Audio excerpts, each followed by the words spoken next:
오늘 우리에게 주신 말씀은 고린도전서 12장 12절에서 27절까지 말씀입니다. 고린도전서 12장 12절에서 27절까지 말씀, 저와 여러분 한 절씩 교독하겠습니다. 몸은 하나인데 많은 지체가 있고 몸의 지체가 많으나 한 몸인과 같이 그리스도도 그러하니라. 우리가 유대인이나 헬라인이나 종이나 자유인이나 다 한 성령으로 세례를 받아 한 몸이 되었고 또 다 한 성령을 마시게 하셨느니라. 몸은 한 지체뿐만 아니요 여럿이니 만일 발이 이르되 나는 손이 아니니 몸에 붙지 아니하였다 할지라도 이로써 몸에 붙지 아니한 것이 아니요, 또 귀가 이르되 나는 눈이 아니니 몸에 붙지 아니하였다 할지라도 이로써 몸에 붙지 아니한 것이 아니니 만일 온몸이 눈이면 듣는 곳은 어디며 온몸이 듣는 곳이면 냄새 맡는 곳은 어디냐. 그러나 이제 하나님이 그 원하시는 대로 지체를 각각 몸에 두셨으니 만일 다 한 지체뿐이면 몸은 어디냐. 이제 지체는 많으나 몸은 하나라. 눈이 손더러 내가 너를 쓸 데가 없다 하거나 또한 머리가 발더러 내가 너를 쓸 데가 없다 하지 못하리라.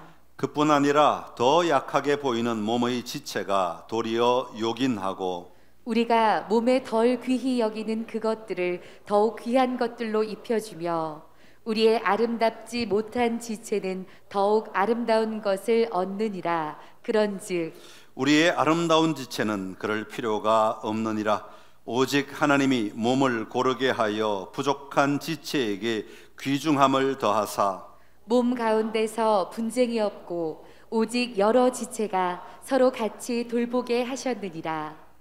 만일 한 지체가 고통을 받으면 모든 지체가 함께 고통을 받고 한 지체가 영광을 얻으면 모든 지체가 함께 즐거워하느니라. 너희는 그리스도의 몸이요 지체의 각 부분이라. 아멘. 할렐루야. 오늘 참 복된 주일입니다. 우리 하나님 오늘 우리와 함께 하시며 우리 가운데 말씀하시고 또 일하시는 것을 함께 누리고 기뻐하며 나아가는 우리 남은 시간이 되시기를 간절히 기원합니다. 또 영상으로 예배 드리시는 여러분의 가정에도 하나님의 영광이 충만하기를 간절히 기원합니다. 오늘은 고린도전서 12장 말씀 가지고 우리는 교회입니다 라는 제목으로 같이 말씀을 나누겠습니다. 우리 한번 따라합시다. 우리는 교회입니다. 우리는 교회입니다. 코로나로 인해서 사회 환경이 많이 바뀌면서 여러분의 가정에는 어떤 변화가 일어나고 있습니까? 여러분의 가정의 가장 큰 변화는 무엇일까요? 아이들이 학교 가지 못하고 또 많은 직장인들이 재택근무를 하고 그러면서 가정 안에 하루 종일 조용하던 가정이 갑자기 하루 종일 북적대는 가정으로 변화된 가정도 있을 것입니다. 아침에 후다닥 남편과 자녀들을 다 내보내고 그나마 잠시나마 좀 조용한 시간을 보낼 수 있었던 아내들은 아마 이젠 정신없어서 어떻게 내가 하루를 보내야 할지 걱정인 분들도 아마 계실 것입니다. 아이들이 그냥 집에 있는 것만 문제가 아니라 아이들이 수업을 하는 것을 도와줘야 하고 수업이 끝나면 또 숙제하는 것을 도와줘야 되고 이 밤까지 이어지는 이 과업들을 어떻게 다 감당해야 할까 염려하며 근심하며 보내시는 분들도 많이 계실 줄로 압니다. 여러분 이럴 때 여러분의 가정을 한번 이렇게 뒤돌아보면 좋을 것 같아요. 여러분 가정 안에 여러분의 가족 안에 어떤 문화가 있다고 생각하십니까? 여러분의 가족이 지금 누리고 있는 문화는 어떤 것이라고 분석을 하실 수 있는가 하는 겁니다. 여러분 가족의 문화 참 다양합니다. 겉으로 볼 때는 다 비슷한 가정 같고 겉으로 볼 때는 다 지지고 볶고 살아가는 것 같은데 막상 그 가정 안으로 들어가 보면 가정마다 특색이 있고 가정마다 특징들이 있는 것을 보게 됩니다. 그래서 가정마다 문화가 다르다 그렇게 말할 수 있죠. 어떤 가정은 서로 반목하는 가정이 있을 수도 있고, 어떤 가정은 먹고 마시고 노는 것에 집중해서 어떻게 하면 우리가 더 즐기며 살아갈까, 이런 것에 집중하는 가정의 분위기도 있을 것입니다. 어떤 가정은 함께 책을 보는 문화가 있는 가정이 있을 수도 있고, 어떤 가정은 텔레비전만 열심히 보는 문화가 있는 가정일 수도 있고, 어떤 가정은 뭐 다양한 것들을 추구하며 누리는 가정이 있을 수 있습니다. 여러분, 가정마다 가정이 가지고 있는 문화라는 것이 있다는 거죠. 그런데 폴 틸리라고 하는 사람은요, 종교는 이 문화의 내용이다 그랬어요. 그리고 이 문화는 그 종교가 가지고 있는 형식이다 그랬어요.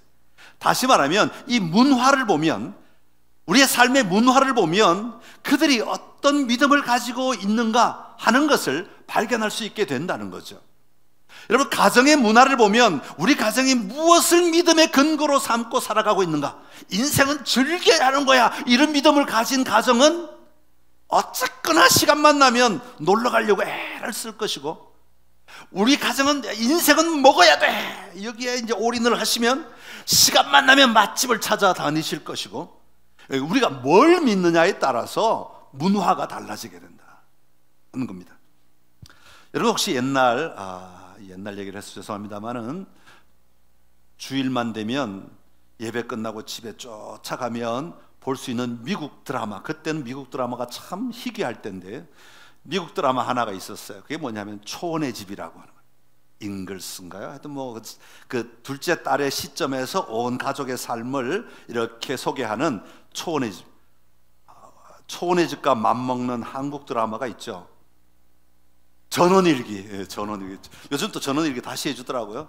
전원일기 같은 건데, 전원일기하고는 제가 말하려고 하는 포인트가 좀 달라서 제가 초원의 집을 택했어요.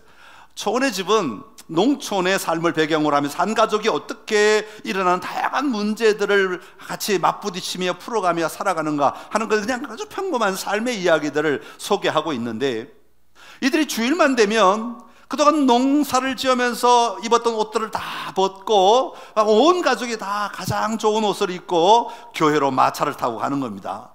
그러면 흩어졌던 농촌 마을 가족들이 다 마차를 타고 교회에 모여요.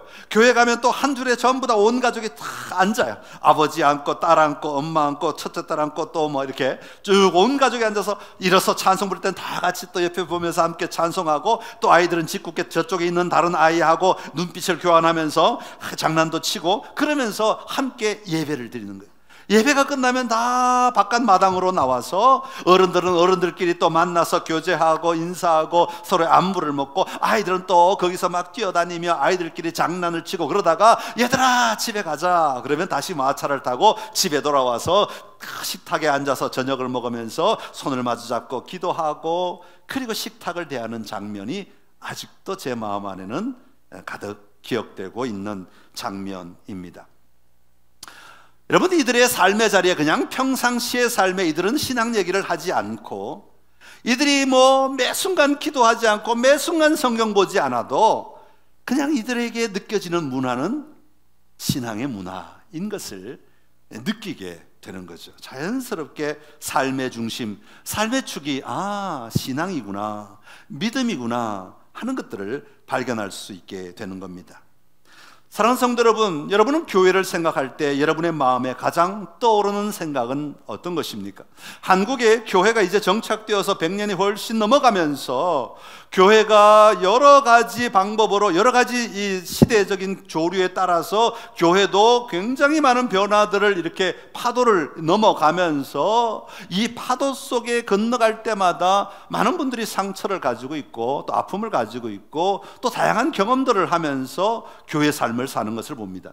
그런 분들에게는 교회가 무엇입니까? 라고 물어보면, 교회가 어떻습니까? 라고 물어보면 자기 안에 있는 이 아픔 때문에 교회 모습이 그리 유쾌하지 않은 사람들도 있고요, 때로는 교회 안에서 좋은 경험들을 많이 가지신 분들은 또 교회는 그런 좋은 경험으로 표현될 수도 있습니다. 교회에 가지고 있는 문화에 따라서 많은 다양한 이야기들을 할 수 있다는 거죠. 그런데 우리가 정말 교회는 여러분들이 경험한 것이 전부일까요?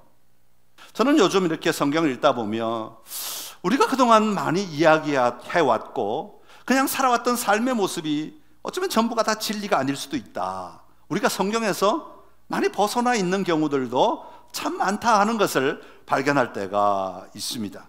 그래서 요즘에는 그런 것들을 좀 찾아서 이렇게 읽다 보니까 교회가 그냥 우리가 경험하고 우리가 생각하고 우리가 습관적으로 가지고 있는 이런 사고 구조 안에서만 교회가 존재하지는 않구나 하는 것들을 발견하게 됩니다. 그런 차원에서 오늘 교회를 좀 살펴보는데, 오늘 본문에 보면 교회가 가진 기본들이 있더라 하는 것입니다. 오늘 그것을 좀 살펴보면서 우리가 교회인데 우리가 교회로서 어떻게 살아야 할 것인가, 우리가 오늘 교회로서 이 여러 가지 생각들이 있는, 여러 가지 문화가 있는 이 사회 환경 속에서 어떤 도전을 해야 할 것인가, 이것을 함께 찾고 나아가는 우리 선창교회가 될 수 있기를 기원합니다.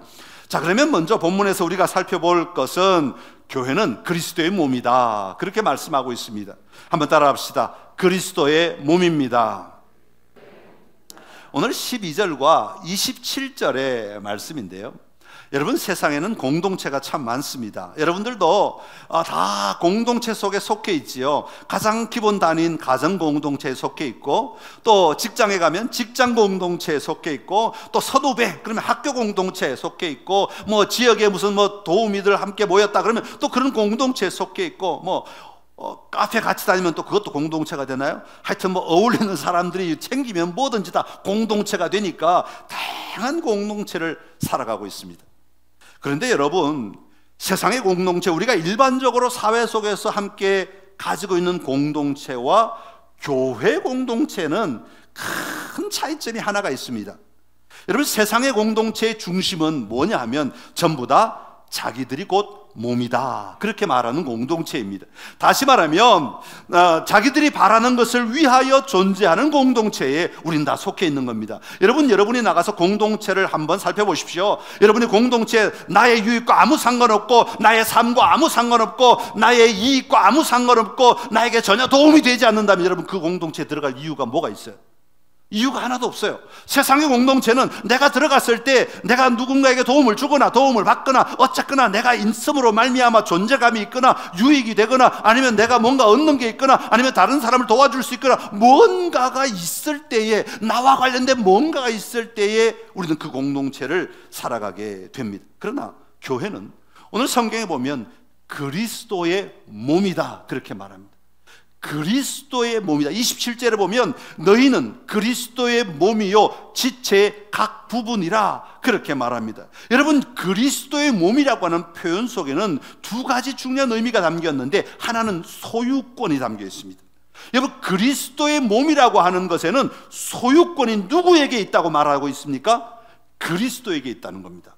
여러분, 교회의 소유권은 저나 여러분이 아니라 예수 그리스도에게, 그리스도가 이 교회를 소유하고 계신다라는 의미를 담고 있고요. 두 번째는 권위를 의미합니다.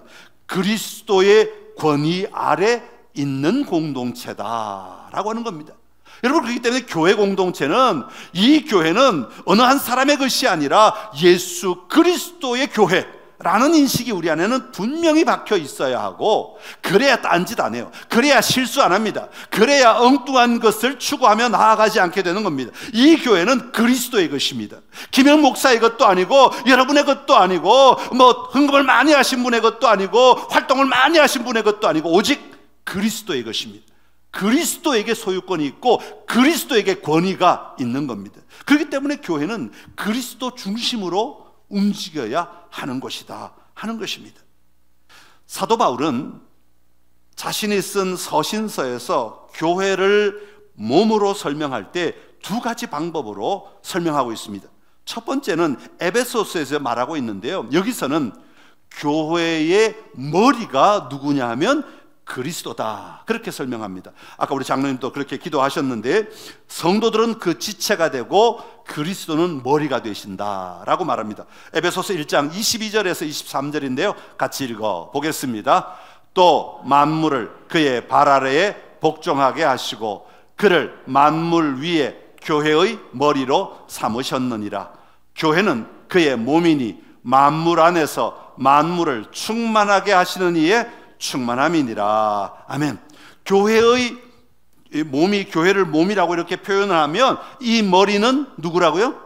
그리스도이시다라고 말하고 있는 겁니다. 그리고 나머지는 다 우리 지체들, 성도들을 가리키는 말이죠. 이것은 교회는 예수 그리스도 중심이 되어야 한다는 것을 말해요. 예수 그리스도가 머리에서 명령하면 손발이 움직이듯이 그리스도께서 모든 것을 움직이시고 운행하시고 다스리신다는 것을 말하고 있는 겁니다. 이게 사도 바울이 에베소서를 통해 교회의 몸에 대해서 말하고 있는 것이고, 두 번째는 오늘 본문 고린도전서에서 그리스도의 몸이라고 하는 표현으로 교회를 설명하고 있는 겁니다.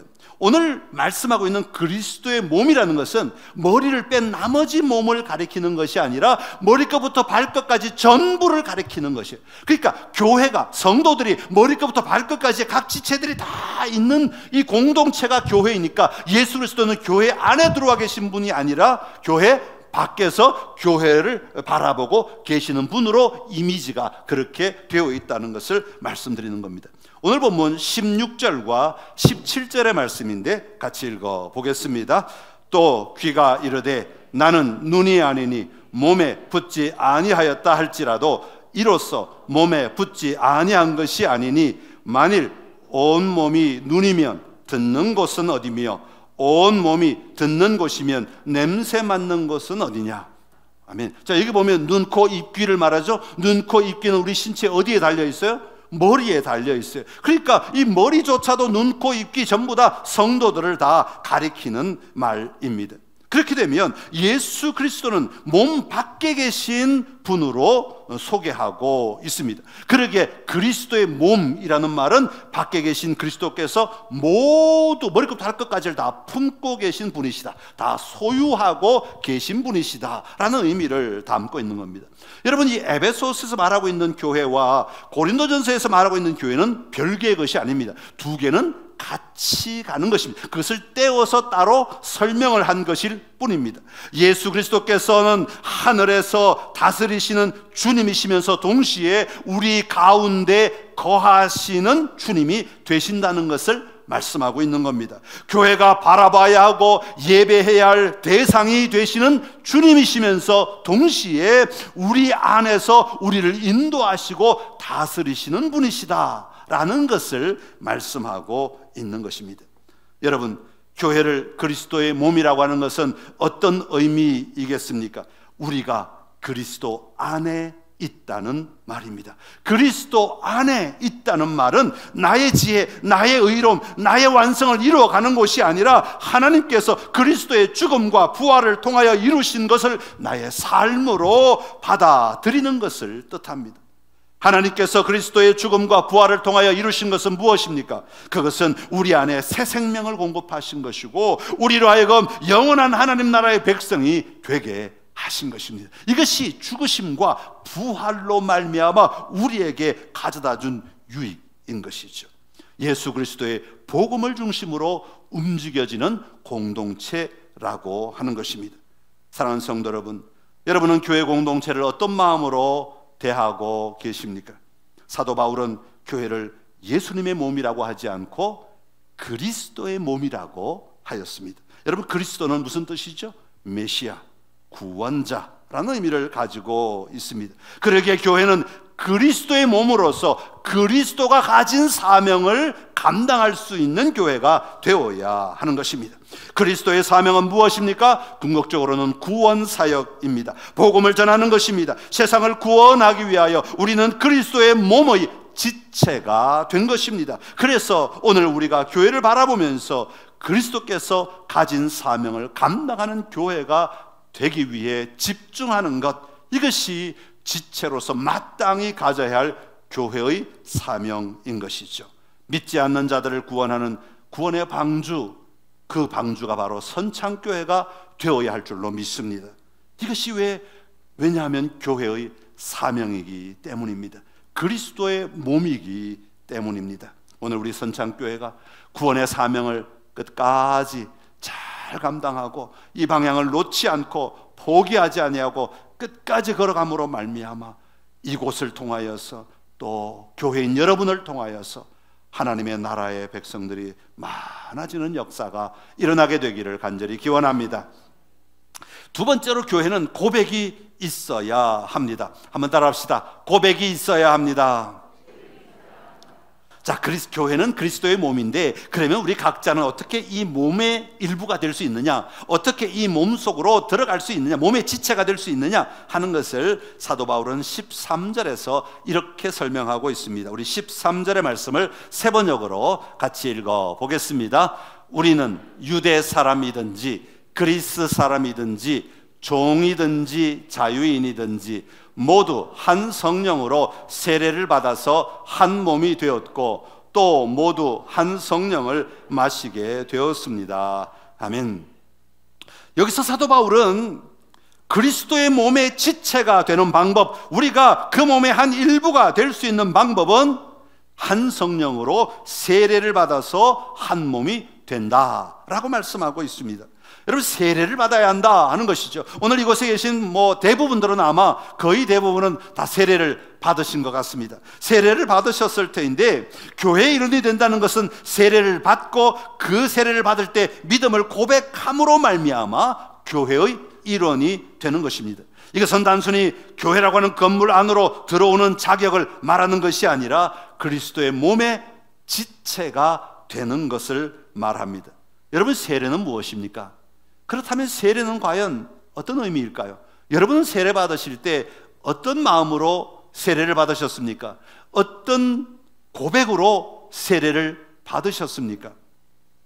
교회 나온 지 일정한 시간이 지나면 야, 세례 받아야 돼. 그래도 교회 나오면 세례는 받아야지. 그래서 세례를 받으셨습니까? 누군가의 그냥 이렇게 소개에 의해서 그냥 세례를 받으면 좋다, 하나님이 복을 주신다더라, 그래서 세례를 받으셨습니까?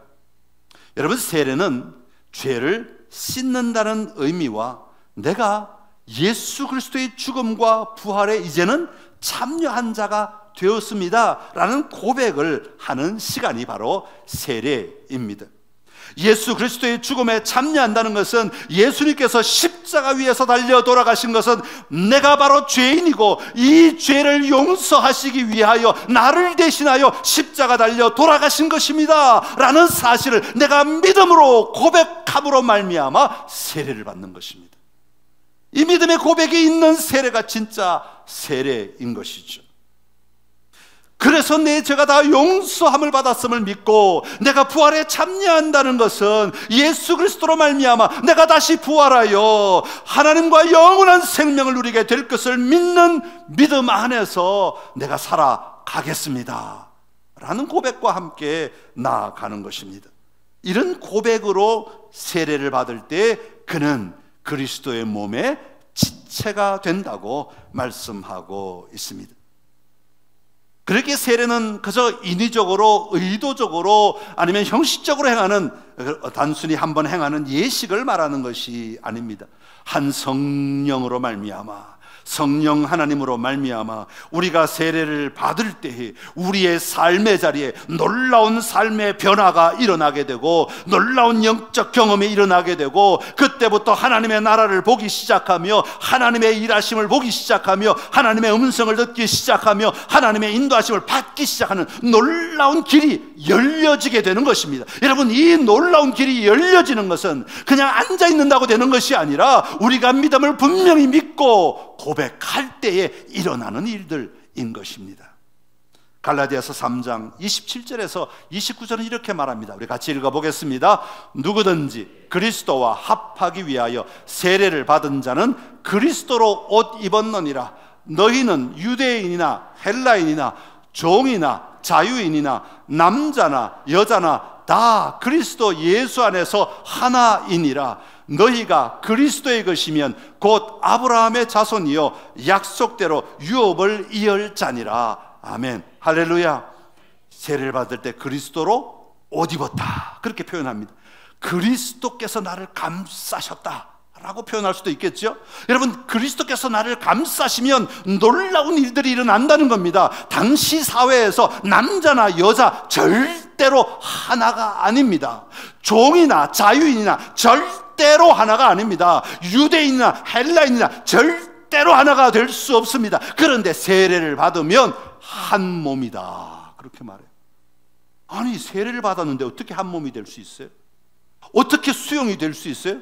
성령으로 말미암아 내 가치가 바뀌고, 내 생각이 바뀌고, 내 태도가 바뀌고, 내가 살아가는 의미가 일어남으로 말미암아 우리는 그것이 한 몸이 된다는 것을 믿음으로 고백하게 되는 것입니다. 사랑하는 성도 여러분, 세례받는다는 것은 분명한 믿음의 고백이 있어야 합니다. 만약 여러분이 세례받으실 때 믿음의 고백을 하지 않고 세례를 받으셨다면, 목사님 다시 세례 받겠습니다, 절대로 그러지 마시고 지금 이 시간 여러분의 믿음을 새롭게 고백하기를 간절히 기원합니다. 하나님이 이미 여러분을 받아들이셨고 여러분을 자녀 삼으셨기에 이젠 여러분의 성령으로 말미암아 여러분의 믿음의 고백이 새로워지기만 하면 됩니다. 믿음의 고백은 날마다 새로워져야 합니다. 갈고 닦아야 한단 말이죠. 더 날카롭게, 더 분명한 믿음의 고백이 날마다 드려져야 하는 겁니다. 여러분, 그렇기 때문에 이 믿음의 고백은 자꾸 해야 하는 겁니다. 맨날 세례 받으라 그 얘기가 아니라, 목장 모임 할 때 믿음의 고백하시고, 부부가 앉아서 믿음의 고백하시고, 부모가 자녀에게 믿음의 고백을 하시고, 여러분 세상 나가서 때가 되면 여러분 믿음의 고백을 하시고, 여러분 모든 모임과 그룹에서 여러분들이 하실 수 있을 때 얼마든지 담대하게 믿음의 고백을 하며 나아가기를 간절히 기원합니다. 그 고백이 있는 사람이 세례를 받은 사람이고, 그렇게 확신하며 살아가는 사람이 그리스도의 몸의 지체가 되는 것입니다. 여러분 모두 안에 이 분명한 믿음의 고백이 넘쳐나기를 간절히 기원합니다. 마지막으로 교회 공동체는 돌보는 곳이어야 합니다. 한번 따라합시다. 돌보아야 합니다. 오늘 14절에서 26절까지 말씀인데 25절의 말씀을 다시 한번 읽어보겠습니다. 시작. 몸 가운데서 분쟁이 없고 오직 여러 지체가 서로 같이 돌보게 하셨느니라. 아멘. 자, 서로 같이 돌보아야 한다. 서로 같이 돌보아야 한다. 교회는 돌보는 곳입니다. 상대방을 돌보는 곳이 교회입니다. 세 번역에는 이 돌본다는 말을 무엇으로 번역해 놓았냐 하면, 지체들이 서로 같이 걱정하게 하셨습니다. 다른 사람을 걱정해 주는 거예요. 여러분, 걱정하려면 그 사람의 삶을 내 마음에 품어야 걱정이 되는 거예요. 저 사람의 삶이 내 안에 안중에도 없으면, 내 마음에 조금 더 들어와 있지 않으면 걱정할 이유가 하나도 없고 걱정도 되지 않을 뿐더러 걱정이고 뭐고 상관없이 살아갈 수 있습니다. 그런데 걱정하게 하셨습니다. 걱정하는 것이 성도의 삶이라고. 상대방을 걱정하고, 상대방을 염려하고, 상대방을 돌아보아 주고, 상대방을 돌보는 것, 이게 교회의 진정한 모습이라고 말씀하고 있는 겁니다.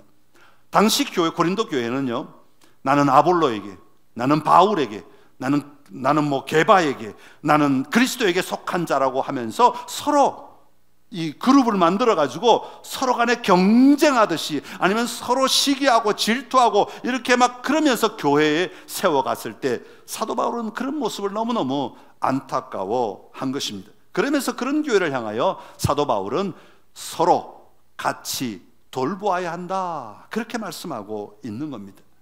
여러분, 많은 사람들이 교회에 오면 돌보아야 되는 사람이 따로 있고 돌봄을 받아야 되는 사람이 따로 있다고 생각합니다. 그렇지 않습니다. 교회는 모두가 다 돌보는 곳이어야 합니다. 모두가 다 서로 같이 돌보아야 하는 겁니다. 어떤 사람이 가끔 말해요. 아, 목사님, 우리 여전도에는 나를 돌아보지 않아요. 나를 챙기지 않아요. 나에게 관심조차 없어요. 아니요, 여러분이 먼저 돌보시면 됩니다. 우리 남성교회는 나 같은 사람 신경도 안 써요. 아니요, 여러분 안에 여러분의 다른 사람을 돌보는 마음이 일어나면 됩니다. 왜냐하면 그게 교회니까. 교회는 내가 도움을 받으려고 앉아있는 곳이 아니라, 돌봄을 받으려고 앉아있는 곳이 아니라, 걱정을 받으려고 앉아있는 것이 아니라 내가 돌보기 위해 있는 곳입니다. 내가 다른 사람을 살펴주기 위해 있는 것입니다. 그러니까 우리의 사명은 돌보기만 하면 되는 겁니다. 그러면 그 돌봄이 있다는 이야기는 그 돌봄을 받는 사람이 자동적으로 생기게 된다는 얘기죠. 돌보기만 하면 됩니다. 이게 교회예요.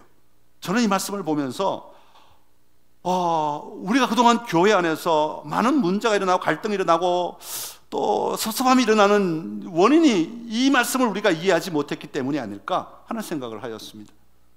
돌보기만 하면 돼요. 여러분, 다른 사람이 나를 돌보지 않는다는 것에 대해서 하나도 개의하지 마시고, 1도 신경 쓰지 마시고, 눈꼽만큼도 신경 쓰지 마시고, 내가 어떻게 돌볼까?